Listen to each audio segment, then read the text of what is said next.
We take our show back on the road to a well-dressed USC for the USA Water Polo Olympic Trials event. It's all coming up next on The Counterattack.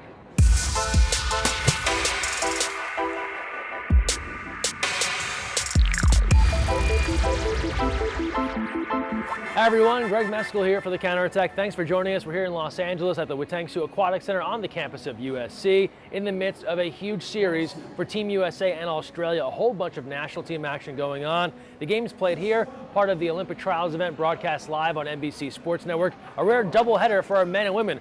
We'll get you to those highlights in a moment, but first we got to go back to Friday night in Claremont. A thriller, USA men taking on Australia at Pomona Pizzer's Haldeman Pool. Here are the highlights as we get into it. 1-1 game early on. Alex Rosso will make it 2-1 for Team USA. He scores here with 5 seconds left in the first quarter. Second quarter action now. Australia surging ahead, up 3-2. John O'Connell makes it 4-2.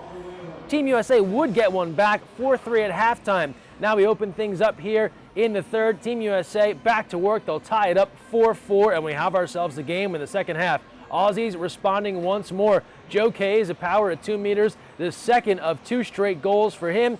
Aussies back in front, 6-4. After our Brett Bonani goal made it 6-5, Josh Samuels comes through in the clutch, tying the game 6-6 with 7 seconds left in the third. Now late fourth quarter action. Australia up 7-6. Who does Team USA turn to? They go back to Josh Samuels. He'll do it again with about 3 minutes to play. He ties this game at 7. Last chance in regulation for Team USA to take the win. No dice here. We will go to extra water polo, a shootout. Into the shootout, first 4 shooters cashed in on both sides, setting up the dramatic conclusion.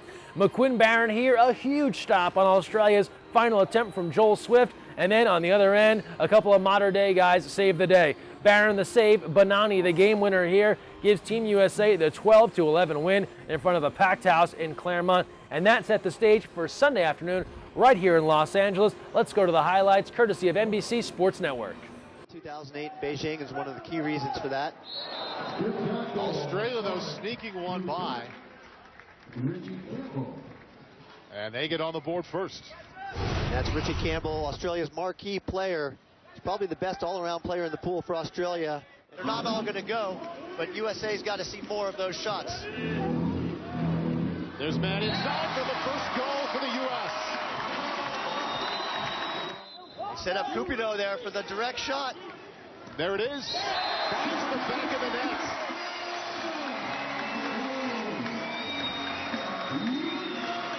This game.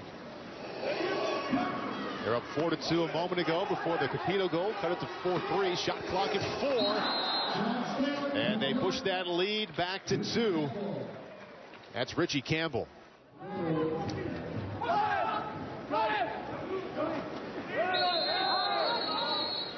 Azevedo draws the exclusion. And 1. Exclusion against United States, advantage Australia, and there's a quick goal. And that was a beautiful play by the Australians. Nathan Power. Alex Obert, a little too close. Australia works it inside, and for the first time they lead by 3. Earlier in the game, and Bowen will have a good look here. And scores. Alex Bowen cuts the lead to 2 with 1:10 left. Great goalkeeping by the Australians. Great 5-on-6 defense by the Australians, really to seal this game. And Australia, after having lost 3 times in a row to the Americans, comes up big on their 4th roll of the dice. Merrill, talk about some of the challenges that you faced from this Australian team today. I think it was a hard-fought battle. Defensively, we always have a goal to keep teams to 6 goals or less. Obviously, that did not happen today. I think that was one of the main points of why we weren't successful. But I think it was, a hard-fought battle, and 4th time we played this team in the last 3 weeks. So we'll take what we learned from them and make some changes. And we see them in Rio. I think it'll be a different outcome. Awesome turnout for the USA men taking on Australia here at USC. Now let's take a look at the USA women taking on one of their greatest rivals, Australia. Kylie Nuschel, one of the great scorers on this team. And Mackenzie Fisher, one of 3 high schoolers on this team right now, scores the first goal.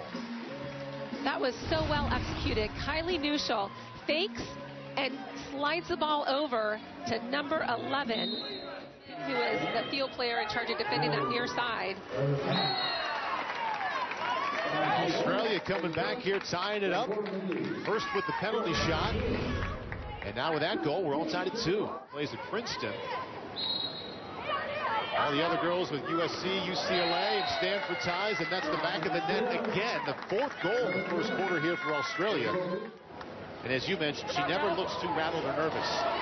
Excellent look inside for the U.S. They score once again. And now lead 8-4. That goal comes from Aria Fisher. There's a good look, and just inside. And that's Mackenzie Fisher with goal number 3. As we hit the 2-minute mark. Again, finding the back of the net, now 9-7. Ash Southern does not seem afraid to take that shot. And there it is, Maggie Steffens, her 2nd goal. The lead pushed back to 3 at 13-10. Good effort by the Australian goalie. She actually read where Maggie was going to shoot that and got a hand on it, but Maggie throws such a hard shot that she wasn't able to prevent it from going in. Works of NBC throughout August. Excellent look inside, and the goal by Kaylee Gilchrist. Seconds ticking away now, 5. And we'll go to zeros with the United States winning this one 14-11. It's so fun to come back to USC and play in a big game. Amazing crowd, so much support and love from our locals here, and just good to get playing. We haven't played since March. Good to see Australia. They're a big physical team. That's always a good game against them. So yeah, it was really enjoyable for us. It's fun to get the energy going. We're 2.5 months out to the start of the games, and just excited to see kind of the energy and the hype that's coming with it.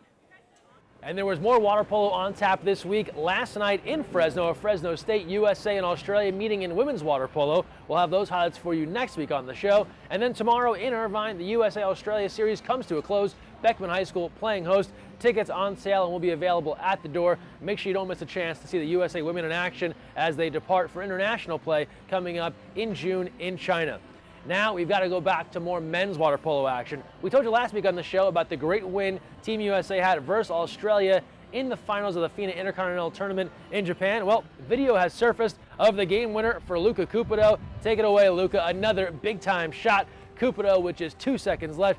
Somehow they leave him open. This guy is a threat from anywhere in the pool. He buries it. Team USA takes it 10-9, and they win gold in Yokohama, Japan. Well, it's no secret many members of Team USA on both the men's and women's side play for Pac-12 schools. We're talking the big 4 on the men's side, and then, of course, 5 for the women: Stanford, Cal, UCLA, USC, Arizona State. Well, last week, the Pac-12 and the Pac-12 Network announcing the all-century team for women's water polo, and it was loaded with Team USA stars. Pac-12 Player of the Century, Brenda Villa, the 4-time Olympian who won an NCAA crown at Stanford, honored as the best the Pac-12 has had to offer in the conference's history. And then a coach that Team USA is very familiar with, current women's national team head coach Adam Krikorian, honored as Coach of the Century for his work at UCLA, piling up the championships there in Westwood, including a run of 5 straight, ending in 2009. As for the rest of the all-century team, lots of names you know, almost too many to talk about here.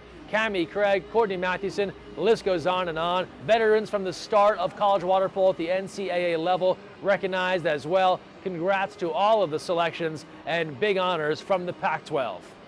More high school state championship action this past weekend as Utah and Illinois crowned their state champs. In Utah, it was the 5A, the 4A, and the 3A winners in both boys and girls water polo. And Illinois also crowning their champs. Let's get you filled in on who won the big titles in those states. And we start first with the boys high school water polo championship in Illinois. Naperville Central defeating Stevenson 8-5. Naperville Central finishing the year 35-0 for their first ever state title.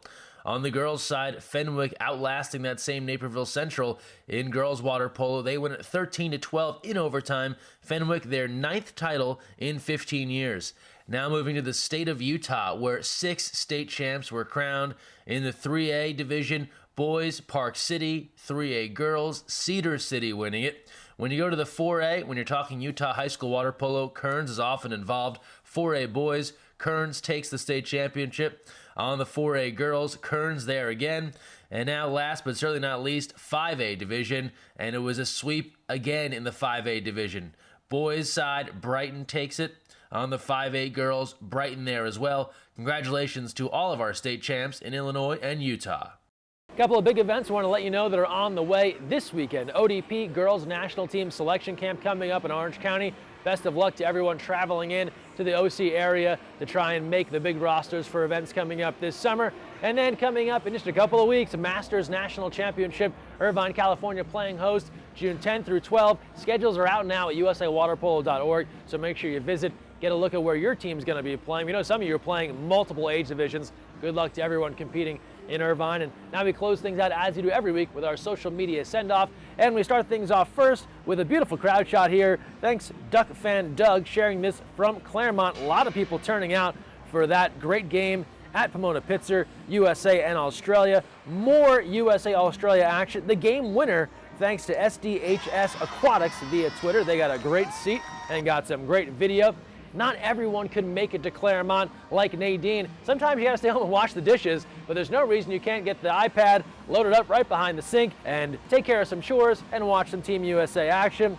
High school championships in Utah. These guys are ready. Check out the Fatheads sent in via Twitter. That's awesome. Looks like everyone on the team was represented. We love to see that kind of support. We constantly update you on potential emojis in water polo. This seems to be the most tangible proof we've had via TechCrunch, a reliable source of technology info. Check out those water polo emojis. Look closely. They are on the way. And last but not least, Maggie Steffens, one of the many recognized by the Pac-12 All-Century team. She has to give a shout out and thankful to have gotten a chance to play with some of those great athletes. So that's our social media send off for this week. Again, don't forget, use the best of what you're sharing on the internet. Send it to us. Use the hashtag counterattack. Tag us at USAWP. We'll share it right here on the show. That's going to wrap things up for us here from USC and Los Angeles. Thanks for watching. And don't forget, when you're on the counterattack, look weak side.